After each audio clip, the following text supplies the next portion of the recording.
बावजूद स्पीकर कौमी असम्बली सरदार अयाज सादिक ने हुकूमत और अपोजिशन की मुज़ाकराती कमेटियों का चौथा इजलास तलब कर लिया। स्पीकर अयाज सादिक की ज़ेर सदारत मुज़ाकराती कमेटी का इजलास 28 जनवरी को पार्लियामेंट हाउस के कमेटी रूम नंबर 5 में इन कैमरा होगा। PTI 9 मई और 26 नवंबर वाक़यात पर जुडिशल कमीशन न बनने पर पहले ही मुज़ाकरात का बायकॉट कर चुकी है।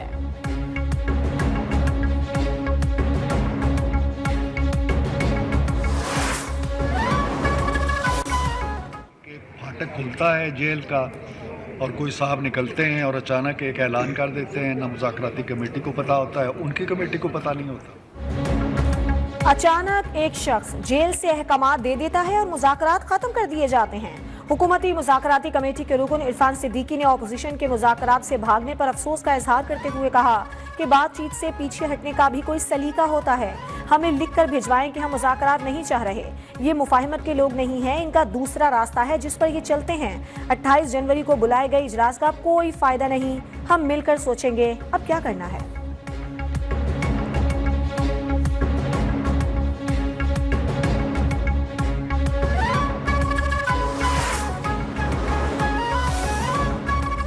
हुकूमत जुडिशल कमीशन का ऐलान करे, हम मुज़ाकरात पर गौर के लिए तैयार हैं। चेयरमैन PTI बैरिस्टर गौहर का हुकूमती मुज़ाकराती कमेटी के तर्जुमान इरफान सिद्दीकी के बयान पर रद्द-ए-अमल। मीडिया से गुफ्तगू में कहा, हम खुले दिल के साथ मुज़ाकरात में बैठे थे। हमने मुज़ाकरात के लिए सिर्फ 2 मुतालिबात रखे थे कि 9 मई और 26 नवंबर वाक़यात की तहकीकात के लिए जुडिशल कमीशन बनाया जाए।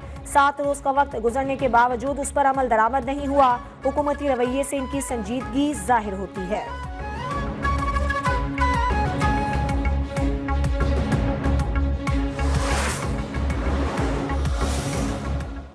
कल भी कहा था, बार बार एक ही बात रिपीट कर रहा हूँ कि उनके वज़ीर आला KP ने, अमीन गंडापुर साहब ने जो है खुद कहा हुआ है कि ये हमारे लोग गुमराह हो। ये एक किस्म की कन्फेशन है। मैंने पहले ही कहा था मुज़ाकरात कामयाब नहीं होंगे। वज़ीर आला KP ने खुद कहा हमारे लोग गुमराह हो गए थे। ये एक किस्म का इतराफ़ जुर्म है। ख्वाजा आसिफ का कहना है कि इस बयान के बाद जुडिशल कमीशन की क्या गुंजाइश है। जुडिशल कमीशन ने क्या तहकीकात करनी है। कमीशन बनाकर गंडापुर से पूछें कि उनको क्या गुमराही नजर आई।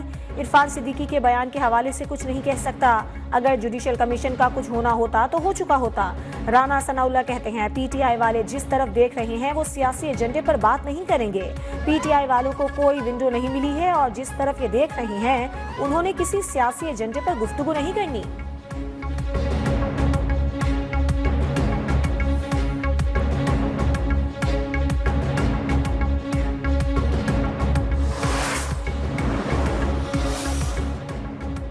पीपल्स पार्टी काबीना का हिस्सा नहीं बन रही, लेकिन वजीर आजम शहबाज शरीफ अपनी मुद्दत जरूर पूरी करेंगे। Chairman Peoples Party Bilawal Bhutto Zardari ने वाज़ेह कर दिया। बिलावल की मीडिया से गुफ्तगू, कहा कि सुप्रीम कोर्ट में कोई जज ओहदे पर आता है तो दूसरे जजेस को आसानियां पैदा करनी चाहिए। अफसोसनाक बात है कि जजेस की जानिब से मुश्किलात पैदा की जाती हैं।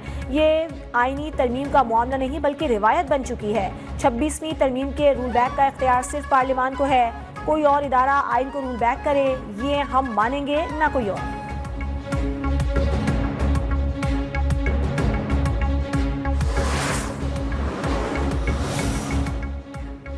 पार्लियामेंट का मुश्तरका इजलास, अपोजिशन के शोर शराबे में तिजारती तंजीमात एक्ट 2013, दरामद एक्ट 1950 में तरमीम समेत 4 बिल मंजूर, 4 बिल मौखिर कर दिए गए। अपोजिशन लीडर को बात करने की इजाजत न मिलने पर अपोजिशन अरकान का नशिस्तों पर खड़े होकर एहतजाज। पीका एक्ट नामंजूर के नारे, ऐवान मछली बाजार बन गया। स्पीकर ने इजलास 12 फरवरी तक मुलतवी कर दिया।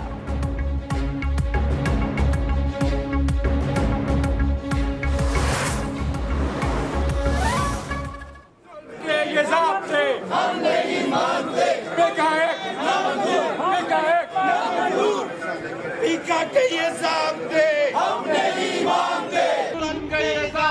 हम नहीं मानते। मुतनाज़ा पीका एक्ट तरमीमी बिल की मंजूरी के खिलाफ सहाफ़ी सरापा एहतजाज। पार्लियामेंट हाउस के अंदर और बाहर मुजाहरे। मुश्तरका इजलास की एहतजाजन काली पट्टियां बांधकर कवरेज की। ऐवान के बाहर एहतजाज के बाहर धरना भी दिया गया। पीका एक्ट के खिलाफ नारे लगाए।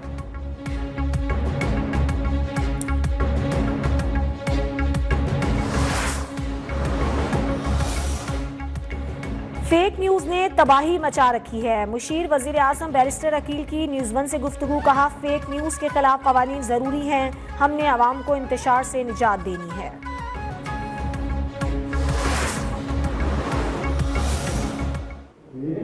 न्यूज़ का स्टैंडर्ड ये होगा कि जो हुकूमत को तकलीफ दे रही है वो उसको कहेंगे वो फेक है, और जो हुकूमत को तकलीफ नहीं दे रही है या हुकूमत या रिलेटेड जो भी अदारे हैं उनको तकलीफ दे तो वो फेक है।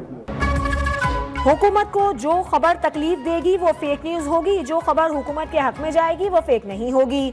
JUI सेनेटर कामरान मुर्तजा कहते हैं, पहले की हुकूमतें भी ऐसा करती रही हैं, ये हुकूमत भी ज्यादती कर रही है। जमशेद दस्ती ने पीका एक्ट में तरमीम को काले कवानीन करार दे दिया। कहा, काली हुकूमत के काले कवानीन हैं।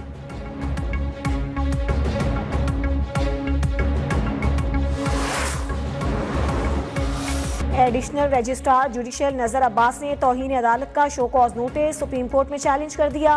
तौहीन अदालत कार्रवाई पर सुप्रीम कोर्ट से हुक्म इम्तना की दरखास्त। सुप्रीम कोर्ट ने इंट्रा कोर्ट अपील पर 6 रुकनी बेंच तश्कील दे दिया। अपील 27 जनवरी को समाअत के लिए मुकर्रर।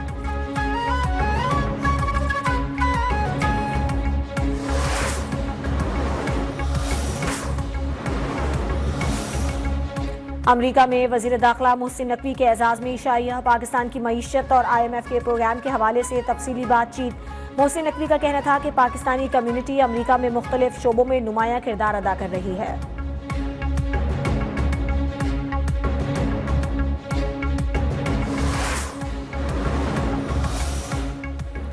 पंजाब हुकूमत का लाखों खानदानों को निगहबान रमजान पैकेज देने का उसूली फैसला। शहरियों को 15 फरवरी तक रजिस्ट्रेशन मुकम्मल कराने की हिदायत। वजीर आला पंजाब मरियम नवाज का शफाफियत को यकीनी बनाने का हुक्म। कहा, निगहबान रमजान पैकेज नादार मुस्तहिक लोगों का हक और हुकूमत का फर्ज है। आवाम को इज्जत के साथ उनका हक मिलना चाहिए। निगहबान रमजान पैकेज के लिए शहरियों का लाइनों में लगना कतन पसंद नहीं।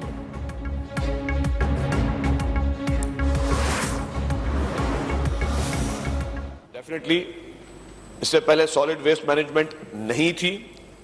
हुकूमत सिंध ने अरबों रुपए खर्च करके इंटरनेशनल कंपनीज को यहां पे लेकर आके कराची के हर इलाके में सॉलिड वेस्ट मैनेजमेंट को फाल किया है।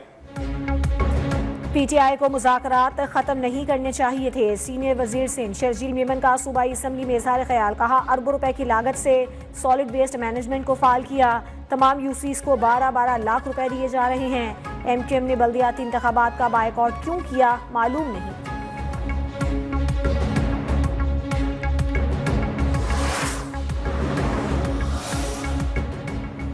अमरीकी सदर डोनाल्ड ट्रंप को पहला धचका। फेडरल जज ने डोनाल्ड ट्रंप का पैदाइशी शहरियत को तब्दील करने के हुक्म गैर आईनी करार देते हुए उस पर अमल रोक दिया। रियासत वाशिंगटन के अटॉर्नी जनरल के दायर मुकदमे में फेडरल जज जॉन गॉर्डन ने फैसला किया है कि किसी भी सदर को ये इख्तियार नहीं कि वो आइन के खिलाफ एग्जीक्यूटिव ऑर्डर जारी करे। ट्रंप इंतजामिया ने फैसले के खिलाफ अपील का ऐलान कर दिया।